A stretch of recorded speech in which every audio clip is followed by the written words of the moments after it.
Hi guys, welcome back to the channel. If you are new here, my name is Yvonne and you're on Ginger Chick Rehab, where I love to make over secondhand finds. So in today's video, we're in the process of moving.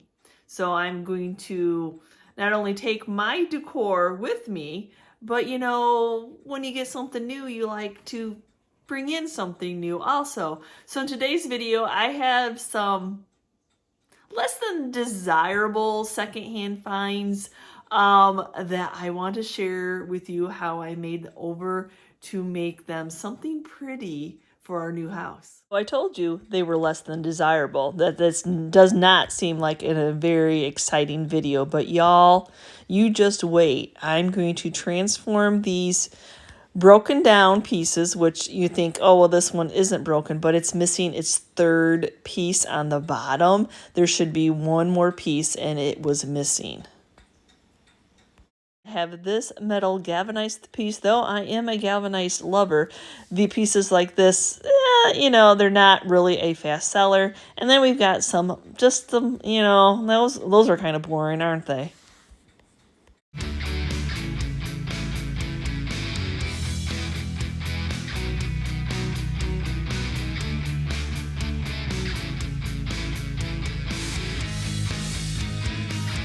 We're gonna start right off with these little file boxes. They're just, you know, I don't know about you, but I put my copy paper, I put my cardstock, I store lots of stuff in my craft room in these type of boxes. So I want to make them pretty. So what Chris did was just measure out his table saw to the width of what that metal box was, and so he's just cutting it down to size.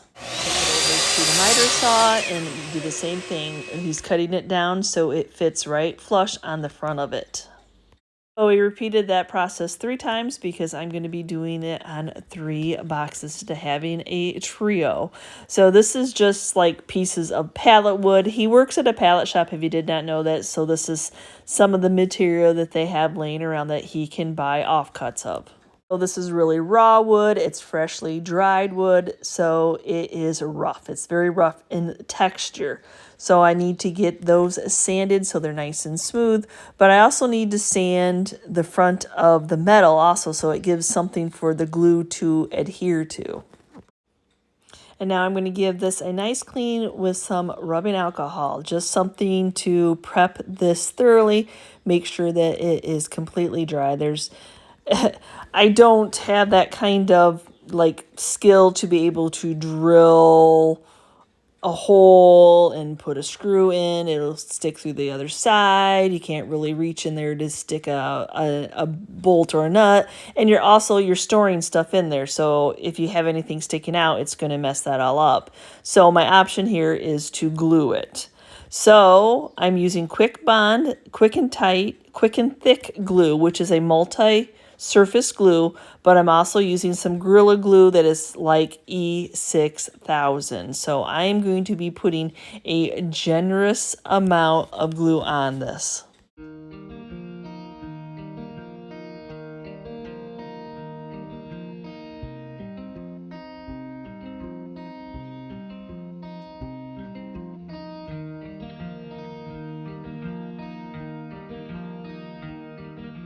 Now I need to clamp this down. So the glue is what's going to be holding it on. And you have that angle, so it's a little bit awkward. And yeah, and then I know because I put so much glue, the wood is going to slip around a little bit. I didn't say it was going to be easy to clamp it, but I really need that pressure to make sure that there's a good bond. And after I get that pressure and I adjust the board where it needs to be, that it's level and straight, and then it's going to stand up, I'm just going to remove the excess glue that squirted out.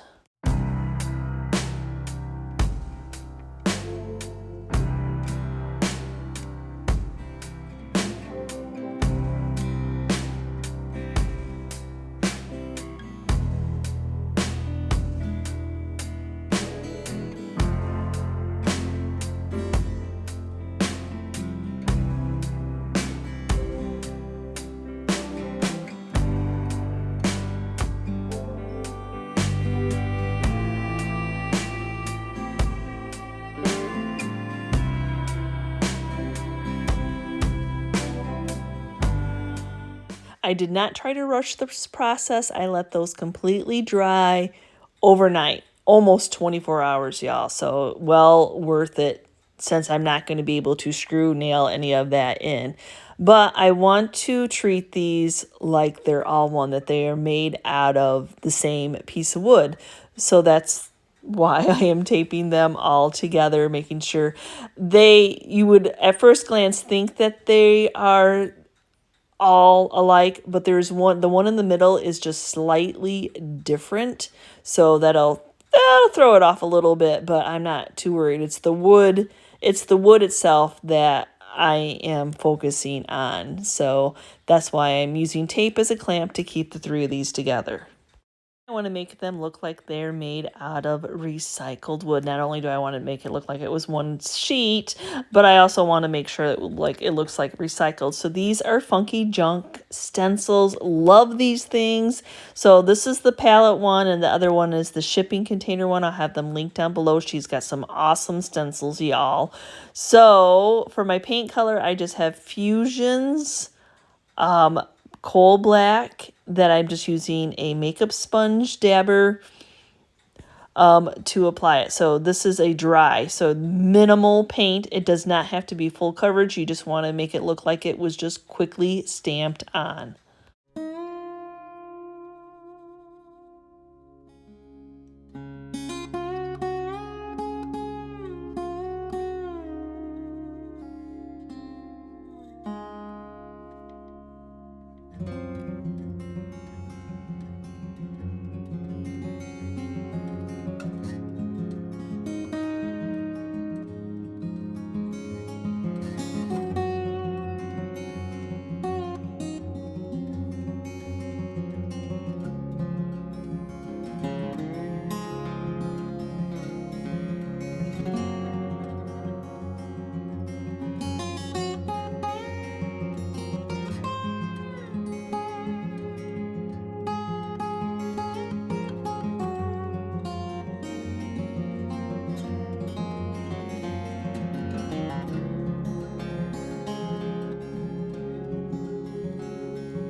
How fun is this?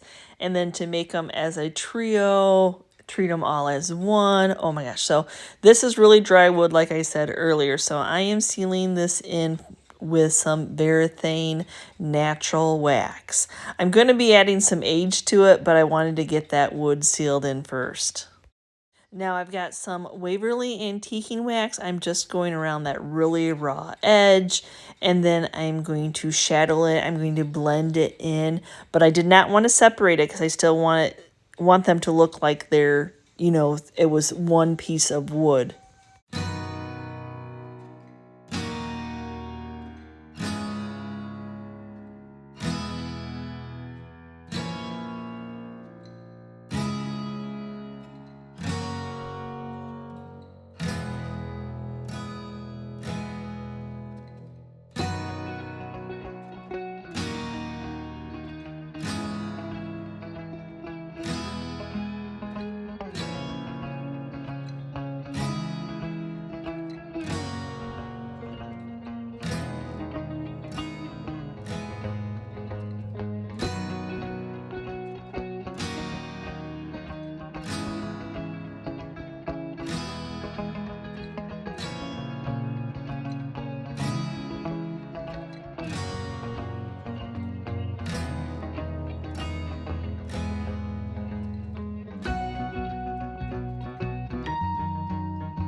And I'm sure when this got priced at the thrift store, they had no idea that it was missing the bottom one, because for a broken thing, $7.29 is a little bit, pricey.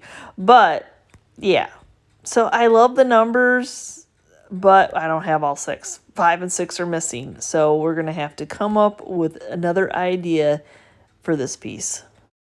And I can tell that one of the tabs was broken off that held it, but it was only one, so I don't know. Maybe the original person, I don't know. But luckily there is enough room that you can get a screwdriver to remove this piece. It's just MDF board, so you know, but it's nice to be able to take it off and save this piece from the landfill, because you need that piece actually will make it easier to make a template for the new piece of wood. But you know, I'm going to be saving these. They're actually porcelain, so there might be another project someday that comes along that I need 4 numbers for. You know, I wouldn't have had to replace these with wood. I just, luckily enough, had my husband Chris, who does not mind using the table saw. I'm okay with the chop saw, but not the table saw. You know, you could have done yardsticks, paint sticks. Yeah, that would totally have saved this piece from the landfill. At least having one, luckily there's 2, but having one to make the template out of, so we can replace all 3.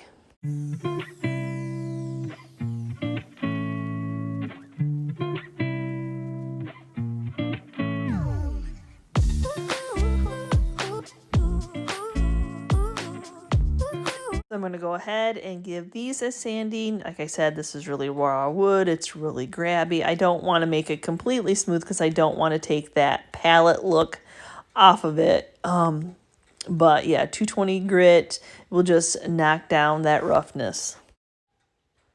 So now I'm going to go ahead and just remove the rest of those tabs. I mean, I guess you could leave them on there, but it's pretty flimsy metal, so a couple back and forth motions with some nippers and they should come right off.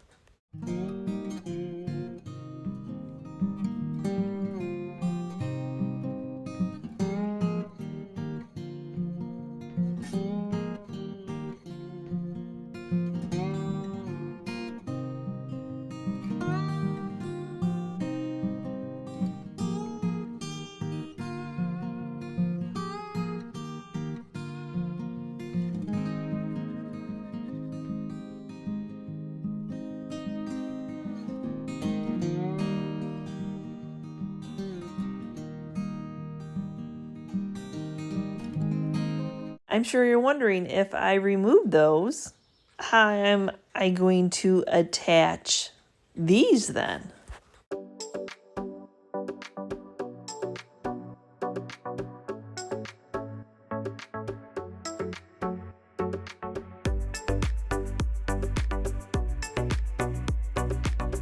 No, I'm not using tape. The tape is just to hold them in place. That was one way to attach them. So I'm actually going to drill a hole through the wood and then take a piece of wire and then wrap the wire through the wood, through one of the sections of the wire metal, and then tighten it up, and that should hold it in place.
worked out surprisingly well, as long as you twisted the wire tight enough, fold that edge over, make sure that it was going towards, there wasn't any sharp points. So now I'm going to add numbers back on it. Now, these are some more of the funky junk stencils, but this is part of an antique sign where you can change the date. I love this row of numbers. So I'm just using a ruler to just eyeball center, just like I was just eyeballing center for those holes to put the wire in. So yes, so yep, Kohl Fusion Paint seems to be working out perfectly. I'm eyeballing. I'm not, it's like, of course, it's like like halfway through. Of course, this isn't like an exact inch number. It's like something a little bit extra. So I'm just eyeballing my number placement. So the nice thing about this, it has that row of 9. So there's so many things I can use this on.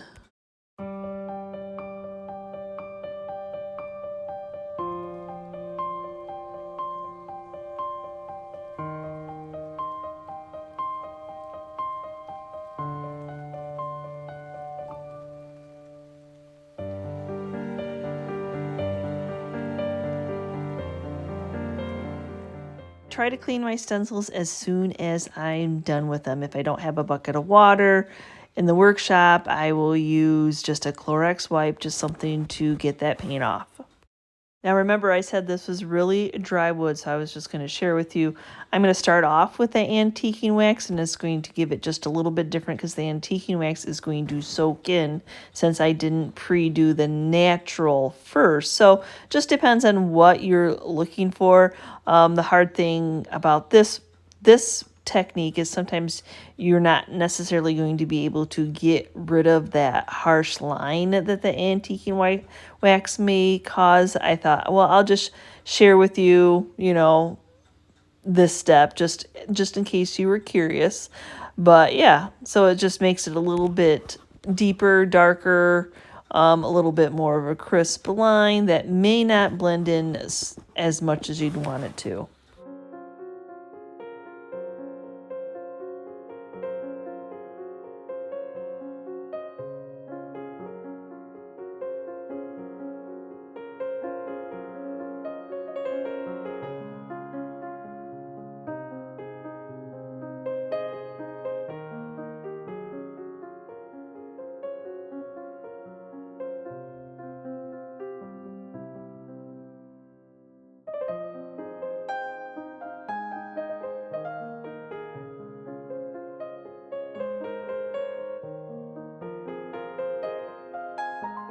This piece may be a little bit more challenging.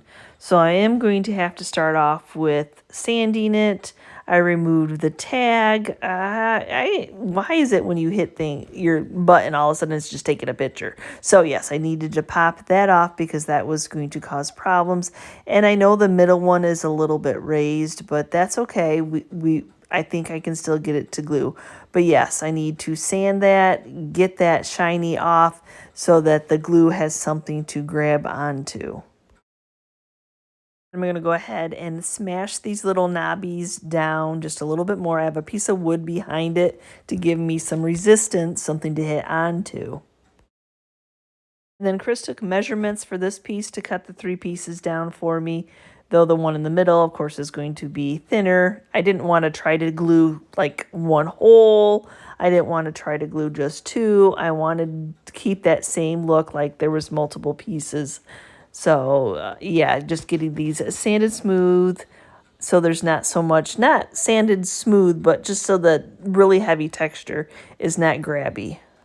Want to make sure that there's no residue, anything that would prevent the glue from sticking. So I'm just taking a little of the alcohol and just getting that cleaned up. I've washed the entire piece, but I just want to make sure there's no residue left. I don't want to prevent, especially since I'm trying to do a metal to wood ratio glue job here. I want to make sure that we get some good bonds.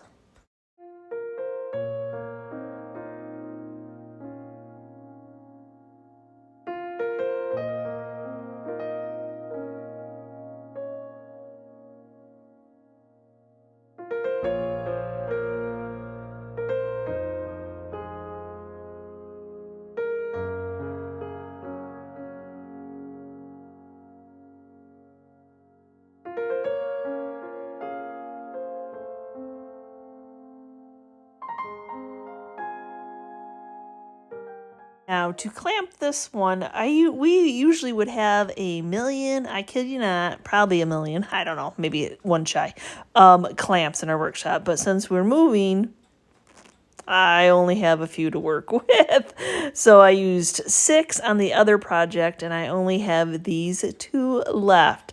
So I have to get creative on how I want to clamp this down. I usually would have used some smaller ones and then just clamp from the inside. But so I'm using an extra piece of wood to help clamp all the way across, and I'll do the same thing at the top. Sometimes, you may not have all these supplies, so you have to get creative.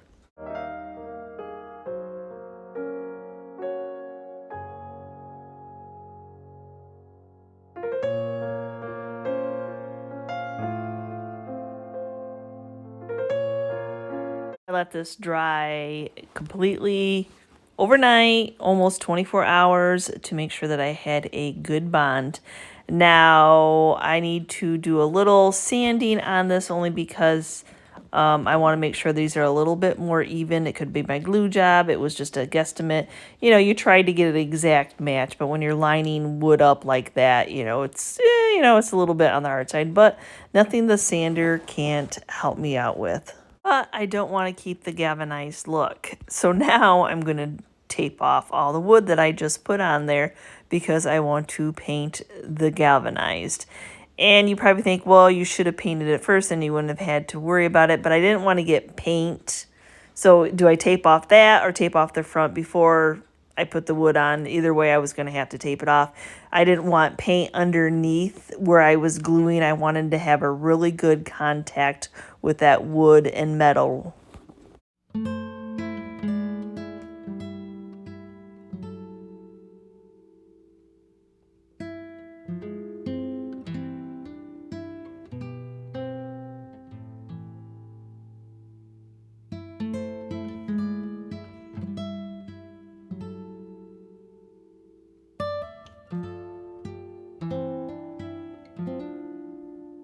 Sticking with my black theme, I'm just going to be using some of the Rust-Oleum spray enamel. I love this stuff. 15 minutes is dry. You can keep on working. You still need cure time, like to have something scrape against it, but 15 minutes to the touch, it is dry. So I'm starting out with my inside first to get that all sprayed up.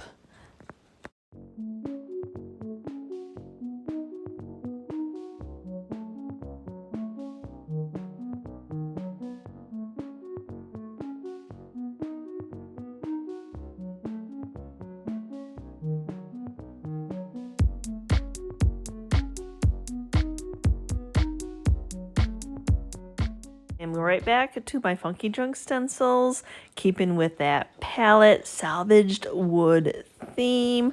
Oh my goodness, now just deciding what pieces and parts of the stencil I want to use. The fun of it is I can just overdo it because this is just going to be fun office.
So thank you so much for watching today's video. And yes, sometimes you make over stuff just for yourself. And why not?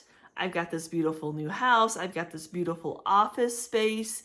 And, you know, my husband works for a pallet company. So being able to get those funky junk pallet stencils, the shipping container stencils, yeah, why do I have to have a plain old boring file system of being black? Why can I not make it into something fun for the office space? So I really cannot wait to be able to add those 3 pieces in. And I know there'll be some people that will be like, oh, you made over a hand and hearth. You know, y'all, I put that in my craft booth, the hand and hearth stuff, and I can tell you that it doesn't sell. I mean, she's got beautiful pieces, don't get me wrong, but I'm not going to hesitate to make it over because, yeah, it's not something that is a fast turner. But to fit it in and give it that little palette on the front of it, oh my goodness, I can't wait to organize it somehow in the new office. So give me a quick comment down below. Have I inspired you to make your space? I mean, it doesn't even have to be an office. You know, the thing about those the 3 ones I did, or even any of it, you could put it on a bookshelf. If you have papers or something you want to hide and you have minimal storage space, it's perfect, you know, like, because you can just put them in and then all you see is that pretty of the front of them. Oh my gosh, I absolutely love the idea. And a broken down cubby. You know, those cubbies are always nice for storage. And then sharing you a simple way to, yeah, drill a hole, pull a wire in it, and you got some new pieces of wood. So thanks again for watching today's video. And as always, if you're part of our YouTube family, thank you so much. And if you are new and you're checking out this channel for the first time and you liked what you saw, please hit that subscription button along with the notification bell so you know you uploaded a new video. And we will see you next time, guys, and you can see what we're up to. Bye!